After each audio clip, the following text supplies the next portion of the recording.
Today we're going to use painter's tape to create some really straight lines and some really stunning Christmas trees on all of these rocks. I got a set of 5 or 6 of these painter's tapes off of Amazon, so I'll link that in the description for you because it's kind of nice that it's not as wide as the painter's tape you'd buy at Home Depot or Walmart. So what we're going to do is lay down a triangle on each stone, and you want to pay careful attention to make sure that the seal is really good on the inside of the triangle because we're going to try and prevent any paint from leaking under the tape because that's what creates our crisp lines. It's obviously pretty easy to do on the flat Santorini stones, a little more challenging on the regular rocks because they have some kind of an arc to them at the top, but it still works really well. This tape lays down and it sticks really well.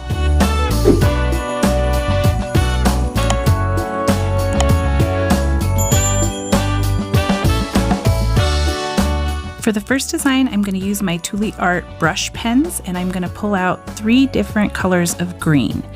And I'm just going to take these brush pens and just kind of make these crisscrossy, flourishy brush strokes. These are all the technical terms. You guys think I know what I'm doing, but I don't. So just filling in all the space back and forth, alternating between the 3 colors, kind of cross-hatching and just filling up and covering up all of the rock in the center of the triangle. So just keep going with your fun flourishy strokes until all of the rock in the center of the triangle is covered up. I ended up coming back through with the lighter green and then the darker green just to make sure that there was some nice texture and color. And then now that all my space is filled in, I'm going to set this aside and let it dry, and we're going to work on another design. And now we're going to switch gears and use some Acrylic Handmade watercolors. So I added a drop of water to my watercolors, let them sit for a few minutes to get them activated and kind of loosened up. And now I'm going to use kind of similar motions, but maybe with a little more intention on kind of creating these swipes of each color that's on this dot card from Acrylic Watercolors. So I'm using a very thin detail brush and just kind of, I started with the darkest green and I'm just making these kind of swipes so it looks like a garland to start out, but you're going to see it gradually fill in and fill in. The thing with the watercolors is that you do want to make sure that each layer is dry before you come in and start on the next layer, because if I immediately went while this is wet like it is, it would smear this green color all over. So I let this completely dry. And then I brought back the rock and I started to work on the next shade of green, and I'm going back and still doing kind of the same shape of like a garland and swoops, but I'm trying to kind of crisscross the original green lines.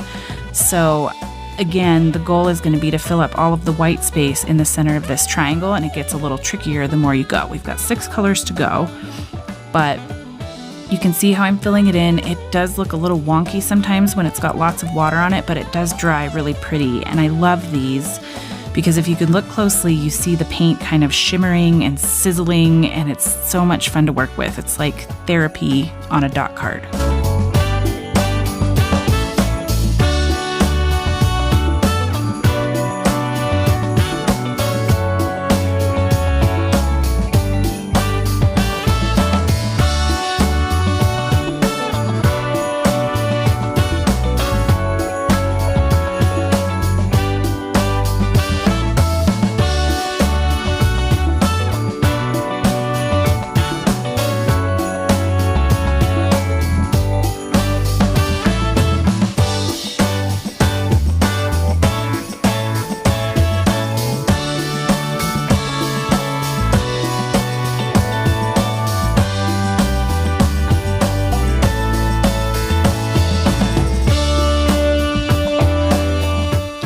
Will say you could do this design with acrylic paint, paint pens, you could add glitter paint in, so any of these designs are doable with whatever medium you've got handy, but I was missing my watercolors.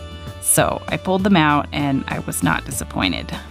And I was so into it that I kept forgetting to hit record. So I've got a whole layer of purple here, and then I forgot to hit record on the next layer of pink, so it just kind of appears for you guys. But you get the idea of what I was doing. So I'm kind of trying to fill in all of the spaces, crisscross, make sure that there's still bits of each color of the original layer still peeking through. And like I said, there were 6 colors on this dot card and I used all of them. There were 3 shades of green on the top dots. So I used those first as the bottom layer for the tree, and then the rest is kind of decorations. They're kind of hues of pinks and purples. You gotta stick around till the end for the reveal on all of these because we're about to jump into another design. Again, we're using some Acrylic watercolors, but I'm gonna use my gold sparkle dot card. So this has kind of coppers and golds and champagne, really pretty colors. And so this time I'm going to draw some lines, try and make 6 even spots with my soapstone pencil, and then I'm just gonna fill them in using the dot card. One thing that I am gonna do, because the watercolor can be tricky, since this is an actual rock, it's got some shape to it, and if you have too much water in the watercolors, it's gonna wanna fall down to the sides of the rock and not stay in the middle. So this is gonna be a little trickier, and so I'm gonna alternate stripes so that they can dry first before I go to add a stripe right next to another stripe. I want the first stripe to be dry, so that's why I'm alternating stripes here to make sure that we fully dry the paint, and then I can come back and add the next 3 colors. But while this first batch is drying and we have these gold sparkly paints out, I'm gonna pull that first tree out and I'm gonna use the gold paint to add a gold garland onto this tree. This might be the best decision of all of the rocks because it really made everything pop, because the paint pens are kind of a flat color, and then you put this on top and it really gave that look of having a gold garland on the Christmas tree. And then we're going to come back and we're going to add the remaining 3 blocks of color to this tree, which the more I looked at it, it kind of made me laugh, because if you're around during Halloween, you should have heard at some point how much I love candy corns, and this reminded me of some sort of multi-layered golden holiday candy corn. Just because of the shape of it and kind of the colors. I don't know what it was. It was giving me candy corn vibes. So maybe I just carry that with me through all of the holidays.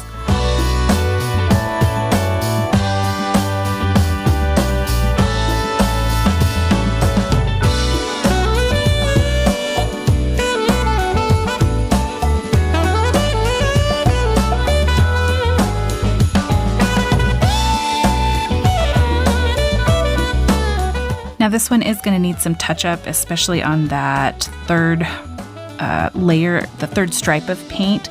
So I'm going to set it aside to dry, and we're going to pick up that green tree again and take a dotting tool and just add some ornaments. Just real simple dots with primary colors.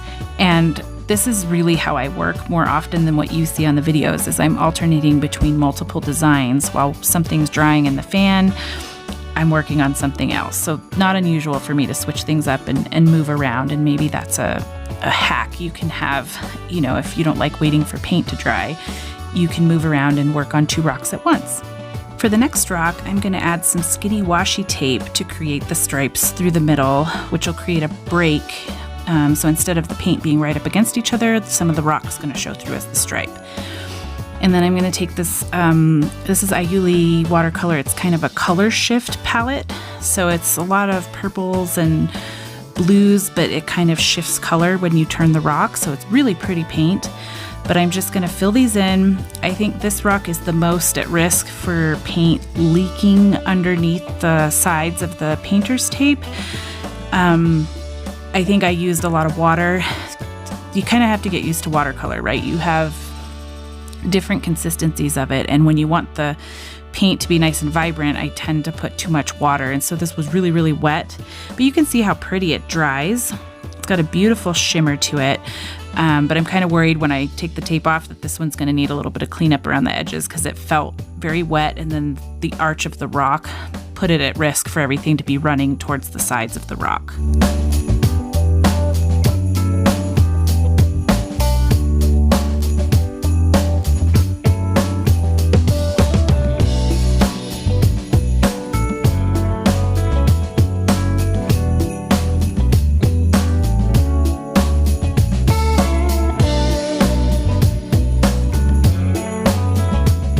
Okay, on to the last rock. I decided I was going to take the first dot card of watercolors that I used and the gold sparkly one and kind of combine and put really thin stripes all the way down the tree. So just alternating the colors and then adding some gold in between as well. You saw there that I got a little bit too much. It was too watery on one or two of those top stripes at the top. So what I did was take a Q-tip to pick up the paint, and then I'm gonna go back and correct it now that it's dry and get those stripes in there. So this literally is just thin stripes across. It got harder to make them straight the further I got down as it got wider. But I just thought, what a cool thing. Like, how can we create the shape since the tape's going to create a nice edge along the side? What can we do to make a different design than what we've already done? So this is another design that paint pens could be really fun for. You could use a ruler, you could make zigzags, just lines, some sort of lines. Now comes the fun part. Let's start peeling that tape off. Look how crisp the lines are around this first tree that we did. This is, I think, one of my favorites because I just love the contrast of the gold and the tree. Came out super cute. This one also, I think, is probably in contention for one of my favorites because I love the watercolor so much. I did notice we had a little bit of leakage. You can see some sneaky paint that got out, but we're gonna fix that towards the end. So rock after rock here, you're starting to see how much fun tape can be in helping you create some fun designs without a whole lot of work, especially crisp lines, right? It's always hard to get straight lines. This one, like I thought, had some leakage that's gonna need some correction, but let's pull the tape off of this final rock first and see what we can do. So I'm just gonna pull out my nail drill and I am going to clean up the edges where the paint snuck out. I love this tool. I will link it in the description. It was less than $20 and it helps correct little mistakes like this. If you have an overrun of paint or if you misspell a word on a rock, you can take this and it's just like a little mini sander and it gets rid of the paint without destroying the rock and kind of corrects your mistake. It also is good for getting those little bumps. If you have bumps in the resin on the back of a rock, this will take it off nice and easy. And I even got in here in these little tiny spaces where the stripes were. It's just a great tool. This last rock barely needed anything, but because of those little lines, I just went in there and it's so easy to use the nail drill. I just cleaned up some very tiny little things to make nice crisp lines on this tree. Now you have 5 new Christmas tree rock painting ideas to try. Thank you so much for stopping by to watch. Take care and I'll see you next time.